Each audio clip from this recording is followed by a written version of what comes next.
Está con nosotros en el estudio de Mega Noticias el gobernador del estado de Jalisco, Enrique Alfaro Ramírez, a quien le doy la bienvenida. Gobernador, bienvenido, muchas gracias. Gracias a ti, Raúl. Un gusto saludarte.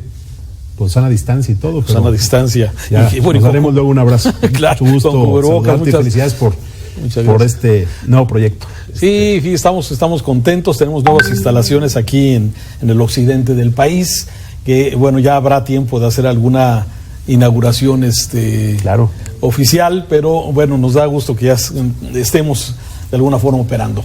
A ver, gobernador, hay temas, y sobre todo para la audiencia que nos ve a nivel nacional a través de esta señal.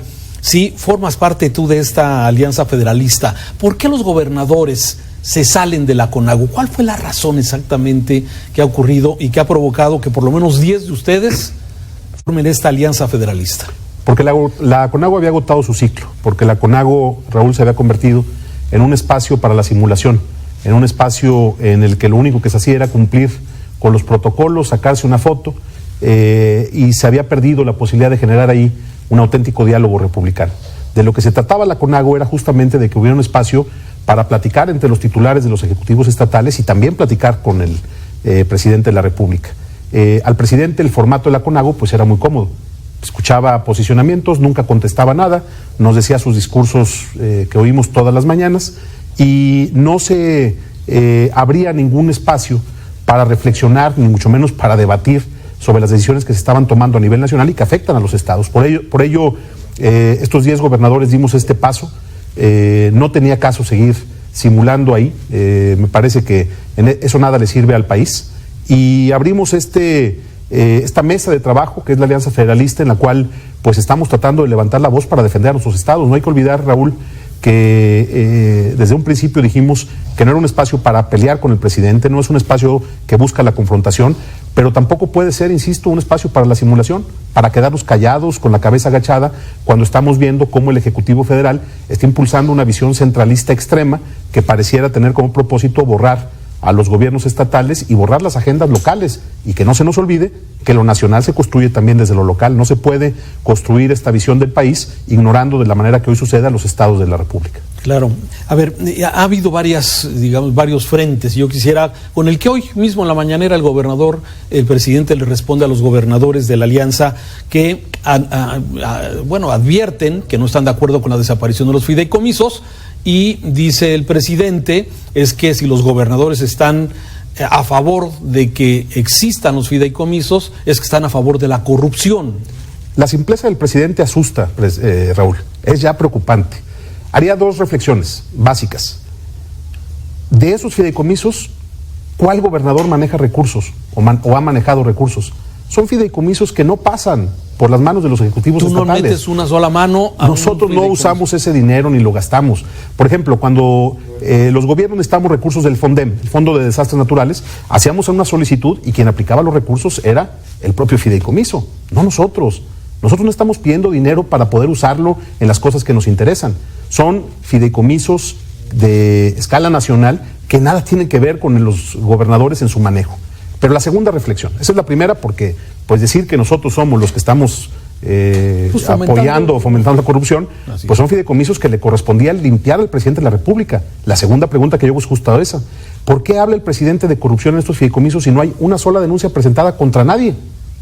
Entonces, lo que creemos es que detrás de esta decisión no hay un ánimo de lucha contra la corrupción. Lo digo para que no quede dudas, eso es una mentira del presidente. Lo que están haciendo es concentrar los recursos de los fideicomisos para usarlos a su antojo.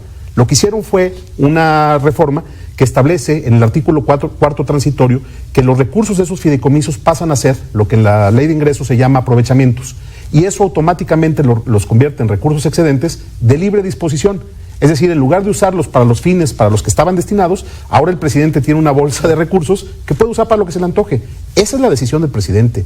Lo demás, pues es seguir con este discurso que, bueno, pues compartimos. ¿Hay que luchar contra la corrupción? Sí. Me encantaría ver que si alguien se robó un peso de esos fideicomisos, estuviera en la cárcel y no solamente estuviéramos escuchando discursos como los de hoy en la mañana, sino que hubiera acciones concretas para ver quién hizo un uso indebido de esos recursos.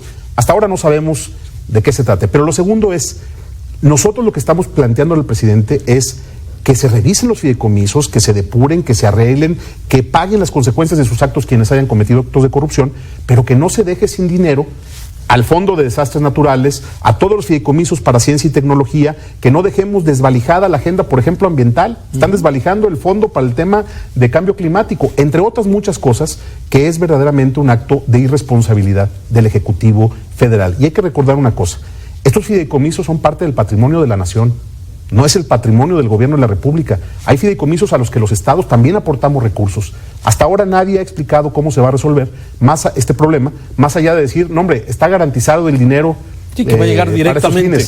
¿En dónde está eso establecido? Eso no es parte del dictamen que se votó. Hoy en México están pasando cosas verdaderamente preocupantes y que pareciera que todas se borran de la agenda pública con una declaración en la rueda de prensa mañanera. Nosotros vamos a dar la batalla y vamos a ir a la Corte y vamos a interponer una controversia constitucional por la manera como se están concentrando los recursos para manejo discrecional.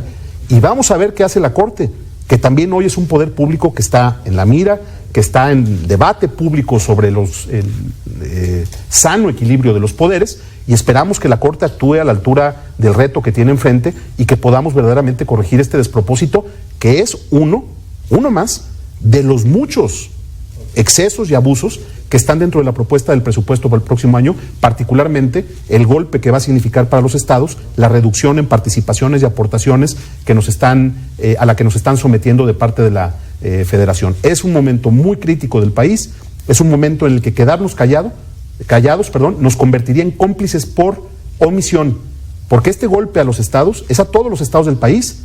La pregunta que yo haría a mis colegas gobernadores que están calladitos, como decía el Loco Valdés en el programa Ensalada de Locos, chirrín, chin, chin, la llave guardada y nadie dice nada. Los únicos que levantamos la voz somos los 10 gobernadores de la Alianza cuando es un golpe contra todos los estados de la República. ¿Por qué otros gobernadores no están defendiendo a sus estados? ¿Por qué guardan silencio? ¿Por qué agachan la cabeza? Este país no necesita sumisión, Raúl.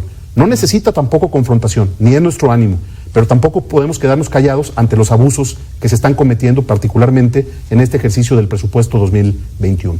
A ver, ya tocaste el tema del presupuesto, gobernador.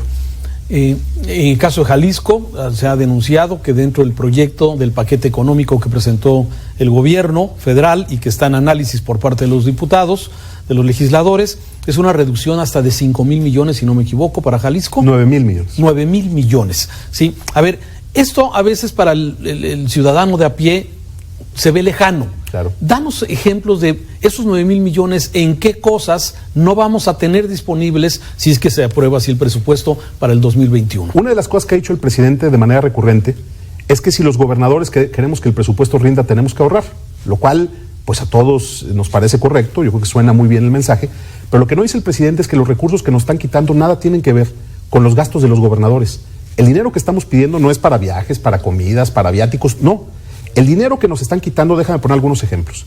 Tienen en 0 pesos, nos están dando 0 pesos para el mantenimiento de la red carretera federal. Es decir, las carreteras que tiene que mantener la Federación, la Secretaría de Comunicaciones y Transportes, se van a quedar con 0 pesos. Y tener carreteras destrozadas, pues es un problema de fondo para poder reactivar nuestra economía. Están dejando en 0 pesos el dinero para las escuelas de tiempo completo. Una apuesta educativa de gran profundidad, sí, claro, que están desvalijando. Gran proyecto, Es un gran proyecto que están desvalijando.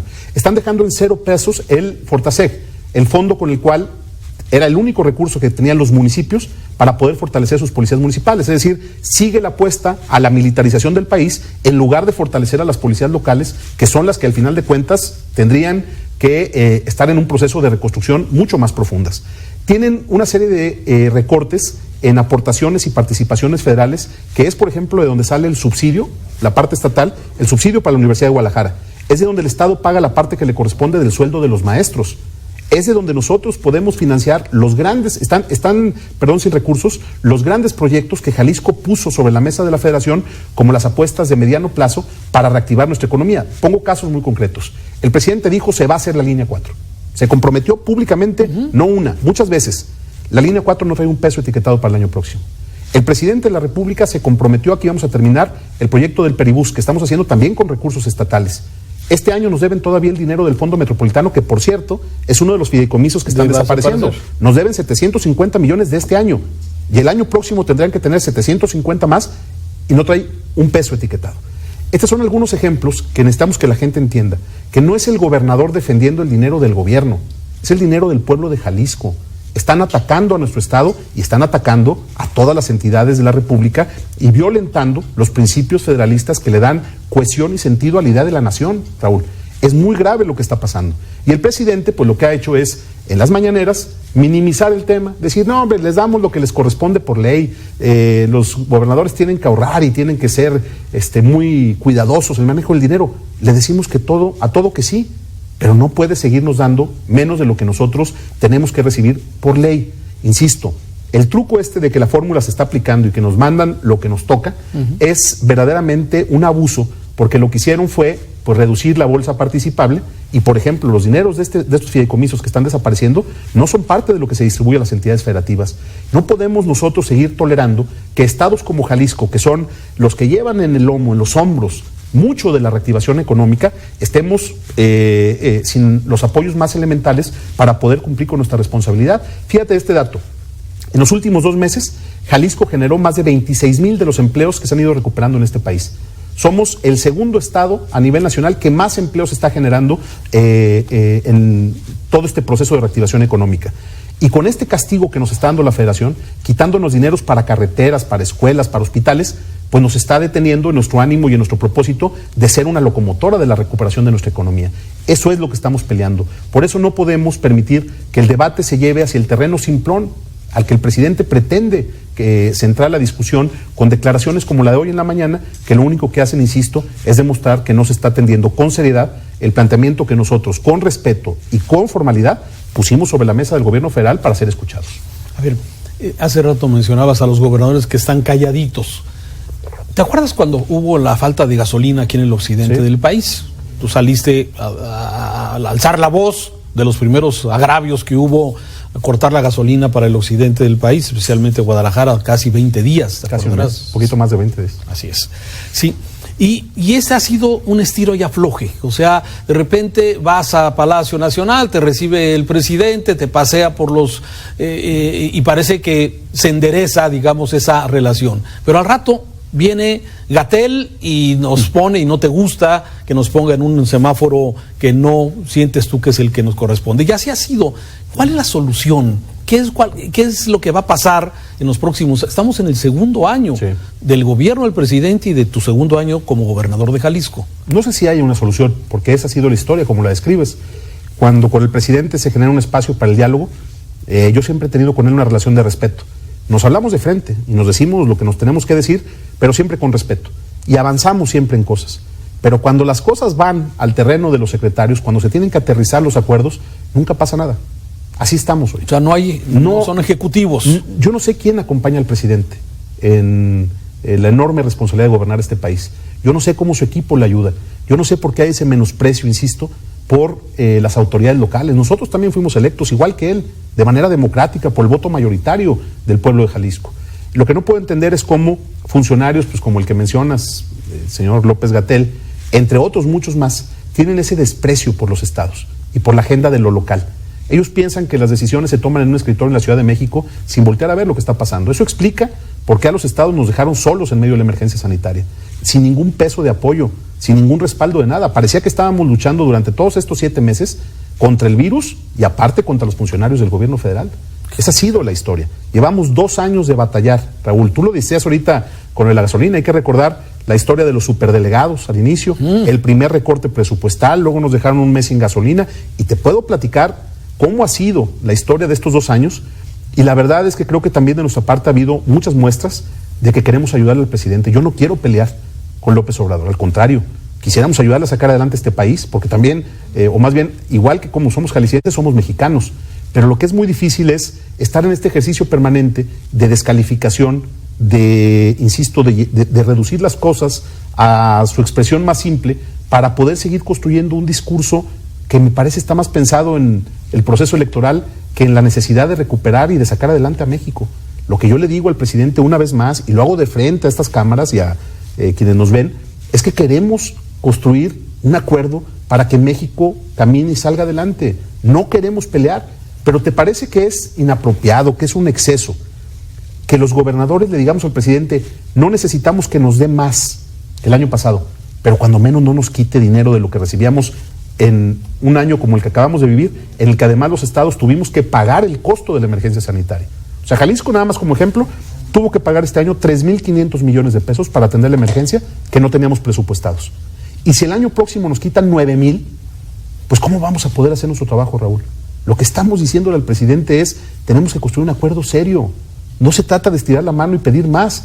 Se trata de defender los intereses de Jalisco y de una vez lo adelanto, estoy seguro que Jalisco va a cerrar filas en los próximos días en este sentido. Porque el presidente también ha dicho, bueno, son los gobernadores, pero ellos no representan a sus estados. Vamos a hacer una gran convocatoria para que desde los estados le digamos al presidente que esto no es un asunto de los gobernadores. Es un tema que va a defender Jalisco como un estado libre y soberano, y sé que lo mismo van a hacer las otras 10 entidades con las que estamos construyendo la Alianza Federalista. O sea, ¿hablas de movilizaciones? ¿Hablas de qué? En este momento sería difícil, porque siempre está esta provocación permanente, ¿no? A ver, pues junten gente. Yo no creo que eso sea necesario, además me parece un riesgo estar convocando movilizaciones en medio de la emergencia sanitaria, pero sí creo que podemos hacer un pronunciamiento con muchos actores y sectores de nuestra sociedad, con los poderes públicos, con los municipios, que son también de las autoridades tal vez más golpeadas por todo este proyecto de presupuesto, para levantar la voz en un ánimo constructivo. Insisto, cuando se discute, por ejemplo, el tema del pacto fiscal, de si convocamos a la revisión del pacto fiscal en una convención nacional hacendaria, nosotros no estamos pidiendo dádivas, somos parte de una federación. Estamos ahí por voluntad propia, pero somos un estado libre y soberano. Si ese convenio de coordinación fiscal no conviene a los intereses de Jalisco, estamos en nuestro derecho de pedir que se revise. Pero todo en este país pareciera que está ligado a la agenda electoral, cuando son temas que necesitaríamos estar viendo en la lógica o en la dinámica de cómo vamos a hacerle para reactivar la economía de México en un momento de crisis de salud, de crisis económica y también hay que decirlo, de crisis política. Claro, y yo agrego violencia también. Además de crisis de seguridad, por supuesto. Bien. Oye, a ver, el tema de COVID, la pandemia, que es un asunto, parece, y tú lo has dicho, que Jalisco tuvo un buen manejo de la crisis o ha tenido un buen manejo, mejor que otros estados, ¿sí? Sin embargo, bueno, estamos al riesgo del botón de emergencia, como has llamado este esquema, que en Jalisco se han tomado estos dos parámetros, digamos, el número de camas ocupadas y una tasa de 400 casos por millón de habitantes con síntomas de COVID. Sí, esos, digamos, son los dos parámetros, de alguna forma. Sin embargo, hemos estado a punto de que se pare la economía durante 14 días, se presenta un rediseño del botón de emergencia para suspender la actividad, en caso de que así sea, de las 7 de la noche a las 6 de la mañana. Sí, ¿por qué se toma esta decisión? Mira, Jalisco fue un estado que tomó decisiones a tiempo, incluso antes que las que se tomaron, antes de las que se tomaron a nivel nacional. Es un estado que ha implementado medidas cuando la federación decía cosas distintas. Por ejemplo, el uso de cubrebocas fue una medida que tomamos desde el inicio de la pandemia. La suspensión de eventos masivos a tiempo, mientras en Jalisco suspendíamos el primer juego de las Chivas, por cierto. En la Ciudad de México se estaba llevando a cabo un festival musical. Entonces podría decir muchas cosas que han pasado estos 7 meses, pero al final los números lo que dicen es que hoy Jalisco, a pesar del riesgo que tenía por ser el estado que tiene la segunda ciudad más grande del país, el aeropuerto 3 y 5 en tamaño de la República, un puerto internacional como Puerto Vallarta, a pesar de todas esas circunstancias, Jalisco hoy tiene la tercera tasa más baja de incidencia acumulada. Es decir, es la tercera tasa en la que menos, a la cuarta me están corrigiendo, datos de ayer, la cuarta en la que menos contagios ha habido en lo que va de la emergencia en todo el país. Y también es una de las tasas más bajas en mortalidad, creo que es la sexta tasa de mortalidad más baja de todo el país. Para más o menos tener una referencia, la tasa de mortalidad de la Ciudad de México, que es un estado o una entidad que se puede comparar en tamaño con Jalisco, es 6 veces más grande que la que tenemos en nuestro estado. Entonces nos ha ido bien, pero ha sido porque hemos tomado decisiones a tiempo. Y dentro de esas decisiones diseñamos un mecanismo para que en lugar de seguir restringiendo la dinámica de reactivación económica, tuviéramos un mecanismo, si fuese necesario, para volver a parar, como está sucediendo en otras partes del mundo. Es decir, lo que hoy tenemos, lo que hemos denominado botón de emergencia, es una herramienta que nos va a servir para cortar cadena de contagios en caso de ser necesario. Hasta ahora no ha sido necesario. Habíamos subido, nos habíamos quedado en el límite, empezamos a bajar también la semana pasada un poquito, en esta nos hemos mantenido estable, yo confío en que no se tenga que activar. Pero no es un asunto de amague, ni se usa para amenazar a la gente. Es una herramienta que tenemos para parar en caso de ser necesario, porque, insisto, pues la otra opción que teníamos era seguir teniendo una serie de restricciones y de limitantes a la actividad económica que nos hubieran complicado mucho iniciar la reactivación. Te doy el dato, perdón que compare otra vez a la Ciudad de México, pero insisto, pues es con quien nos podemos comparar.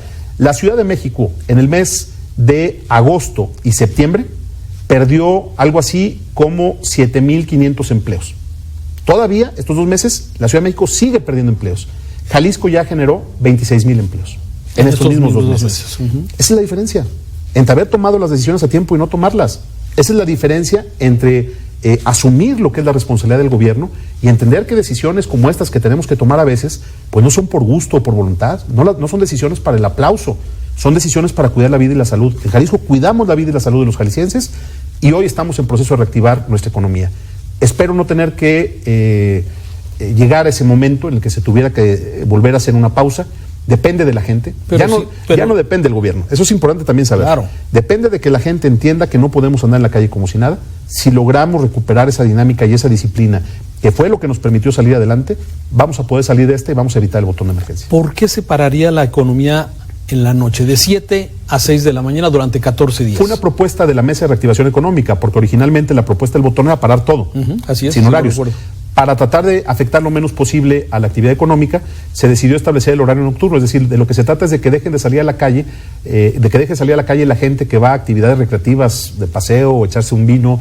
Necesitamos que la gente se quede en su casa. Y lo otro que decidimos es que se estableció un periodo determinado. Cuando se tomaron las medidas de confinamiento en la primera etapa, dijimos, empezamos este día, pero nunca dijimos cuándo terminaba. No sabíamos cuándo íbamos a tener la posibilidad de regresar a la calle. En este caso es distinto. Son 14 días de estas medidas y con eso creemos que podemos romper de manera muy importante la cadena de contagios. Es un diseño hecho por los especialistas en materia de salud pública, esa es otra cosa importante.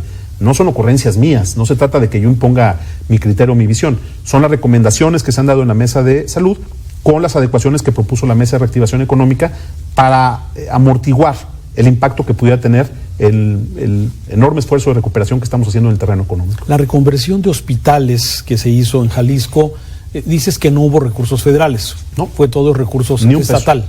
Ni un peso. O sea, ni un peso. Pero el presidente ha dicho que siguen fluyendo los recursos. Ni un peso, ni en los hospitales, ni en las pruebas, ni en los tratamientos, ni en nada.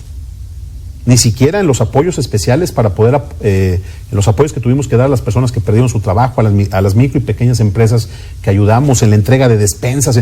Ni un peso, Raúl. Nos hemos rascado con nuestras propias uñas. La Federación dejó solos a los estados. Esa es la realidad, la terrible realidad, porque en un tema de salud pública se supone que tenemos que actuar de una manera coordinada y con recursos de todos los niveles de gobierno. En este caso, el Estado y los municipios hemos tenido que dar la batalla. Jalisco pudo echar para adelante infraestructura hospitalaria que había estado detenida por años. Entregamos renovado, completamente nuevo, el Hospital de Lagos de Moreno, el Hospital de Mazamitla, el Hospital de Cihuatlán. Renovamos el Hospital Regional de Puerto Vallarta, estamos arreglando el Hospital Civil Viejo, iniciamos el Hospital Civil de Tonalá, pero lo hemos hecho con nuestro dinero, sin un peso federal. Ese es nuestro reclamo. Claro. O sea, en Jalisco están las muestras, las evidencias de que se está haciendo mucho con el presupuesto que tenemos, pero solos no podemos. Sin la federación no se puede sacar adelante un Estado y pues nuestro llamado es ese. Me imagino de ahí la diferencia y la molestia cuando sacan el semáforo federal de color naranja o amarillo y... Yo la verdad ya no lo veo. Sinceramente lo digo, espero que no se entienda en un ánimo de, o más bien con la lógica de que es una posición de capricho, ni mucho menos. Pero yo al señor López-Gatell no le creo ya ni los buenos días. ¿Yo qué voy a ver de lo que diga el señor López-Gatell? Es un hombre que le ha generado al país un enorme costo. Detrás de sus decisiones está la explicación de por qué hemos tenido esa cantidad de muertos. Es un hombre profundamente irresponsable que ha lastimado a la nación. Y nosotros hemos tomado decisiones desde el primer día a partir de las recomendaciones de nuestros expertos y especialistas de Jalisco. Y nos ha ido bien, Raúl. Le hemos librado, hemos enfrentado, me parece, de la forma correcta la emergencia sanitaria, pero lo que ha hecho el señor López-Gatell, el cinismo con el que compareció ayer apenas en el Senado de la República, la manera como se expresa todos los días diciéndonos una mentira tras otra de manera cotidiana, creo que es un asunto que tendrá que ser juzgado por la historia. Pero nosotros desde hace mucho tiempo mantenemos, ahora sí que la sana distancia con el gobierno federal sí. En este tema. A ver, hay muchos temas. De estos 10 gobernadores de la Alianza, está Nuevo León, Coahuila, Tamaulipas, Durango, Michoacán, Colima, Guanajuato, Chihuahua, Aguascalientes, y te pregunto por 2 que han participado pero que no los veo muy activos. Querétaro, 1 y San Luis Potosí. ¿Eso forman parte o no forman parte? No, ellos decidieron no salirse de la CONAGO. Son dos gobernadores con los que siempre hemos mantenido diálogo. El de Querétaro participa en la región centro-occidente, que es un espacio de otra naturaleza para el tema económico fundamentalmente, y el de San Luis está esperando también a terminar su periodo en la CONAGO. No sé si después vaya a tomar la decisión de sumarse a la alianza, pero te podría decir que hay otros gobernadores que están valorando esa posibilidad.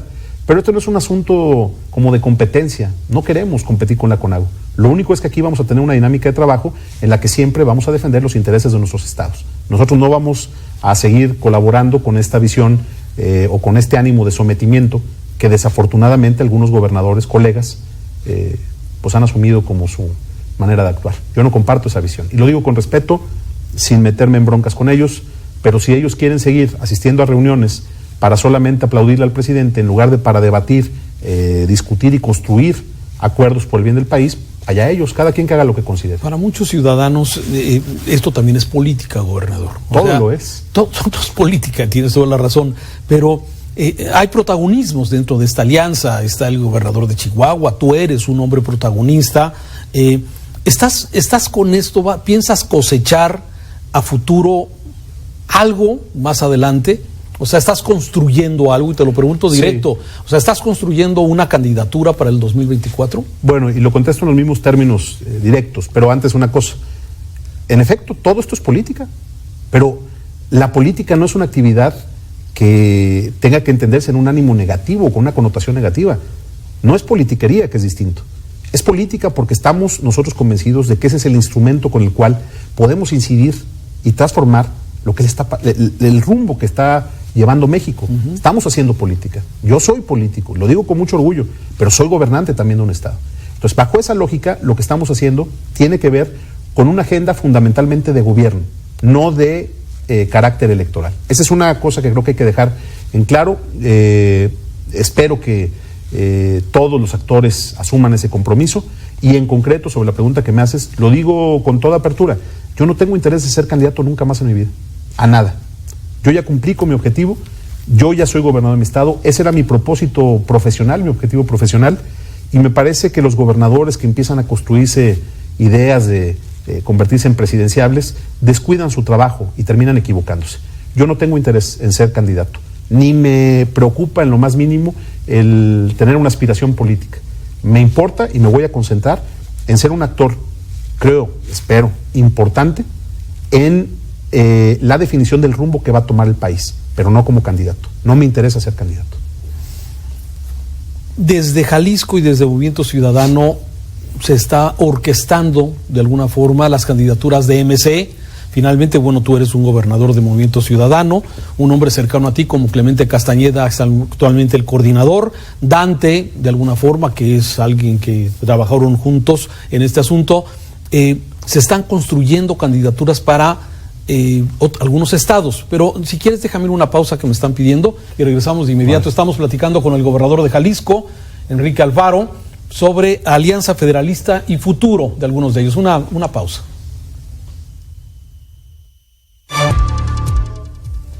Estamos platicando con el gobernador del estado de Jalisco, Enrique Alfaro, como miembro de la Alianza Federalista y uno de los gobernadores, bueno, pues que le ha venido confrontando al gobierno federal en algunos de los temas que se está moviendo para el 21. Concretamente, me platicaba Clemente Castañeda en días pasados, coordinador de Movimiento Ciudadano, sí que se ven optimistas con 2 estados, Nuevo León y Colima. Y que hay 5 más, que ya no sé cuáles, pero a ver, ¿esas decisiones se están tomando desde aquí? No, cuando menos no desde Casa Jalisco o Palacio de Gobierno. Clemente es un jalisciense que ha hecho o que ha sido parte muy importante del proyecto que hemos construido. Sí. Es mi amigo de toda la vida, es de los fundadores de este movimiento que hicimos en Jalisco y es hoy el dirigente nacional. Sigue viviendo en Jalisco, entonces me imagino que algunas cosas sí pasan por acá. Pero yo tomo una decisión, Raúl. Yo no puedo involucrarme en los asuntos del partido, sería un grave error. Por supuesto que platico con él, mantengo una comunicación con él, pero las decisiones que tome MC no van a pasar por una intervención indebida de un servidor. Cuando me han preguntado una opinión le he dado, pero creo que una de las cosas que tenemos que cuidar es justamente no involucrarnos en los temas de la próxima elección. Yo estoy tratando y haciendo un esfuerzo por mantenerme al margen, y sé que Clemente y todos los que son parte de la dirigencia de Movimiento Ciudadano lo van a hacer muy bien. Y sí creo que hay liderazgos muy importantes, mujeres y hombres en varios estados del país, que van a poder impulsar en la próxima elección proyectos ganadores y competitivos en todos los rincones de México. ¿Veremos más gobernadores de MC? Yo espero, quiero ser cuidadoso. Nuevo León, por ejemplo, trae a un candidato para Nuevo León, Samuel García, y para Monterrey al hijo de Colosio. A mí me da mucho gusto que liderazgos como ellos, este grupo de Samuel, de Agustín Basabe, de Luis Donaldo Colosio, que son jóvenes que se han preparado, que están trabajando desde hace muchos años, que ya han ganado elecciones, que han demostrado su capacidad, estén dando la batalla. Y yo estoy seguro que lo van a hacer muy bien. Pero sí, yo preferiré mantenerme en la postura de que los temas de los partidos tienen que quedarse en esa cancha y que nosotros tenemos que hablar, como lo he hecho en toda la entrevista, de frente, de los temas que sí nos tocan. Oye, y las alianzas, Clemente ha dicho que MC no ha definido alianzas, pero sin embargo, para poder tener presencia y poder ganar elecciones, quizás sean necesarias las alianzas. Tú lo sabes. Yo creo que en la política tiene que haber siempre apertura para el diálogo. Me parecería un grave error cerrar esa puerta. Yo llegué al gobierno de Jalisco sin ninguna alianza. Llegué solo por Movimiento Ciudadano. Y confío en la capacidad de los proyectos políticos en los estados para construir su propio camino. Pero me parece que también el que haya disposición para dialogar y para abrir puentes de comunicación con otras fuerzas políticas, no lo veo como algo malo, y es algo que creo que se tendrá que discutir en los próximos días. Bien, deja de entrar algo de temas locales. Decías, línea 4 no hay recursos, pero tú has insistido en que sí se va a realizar línea 4 para la zona metropolitana de Guadalajara. Línea 4 a Tlajomulco va a ser una realidad porque fue mi compromiso. Quedó el presidente que nos va a ayudar. Sigo esperando que cumpla con su palabra. Yo lo conozco como una gente seria en ese terreno. Arrancamos el año próximo la obra. Ese es mi compromiso. No vamos a fallarle a los jaliscienses. Vamos a arrancar la línea 4. Ya está listo el proyecto. Que va a ser mucho más barato. Se va a utilizar la línea de ferrocarril. Exactamente. La servidumbre de Ferrocarriles Nacionales, los derechos de vía, justo es el término que se me había ido, va a ser aprovechado, y eso ha bajado muchísimo el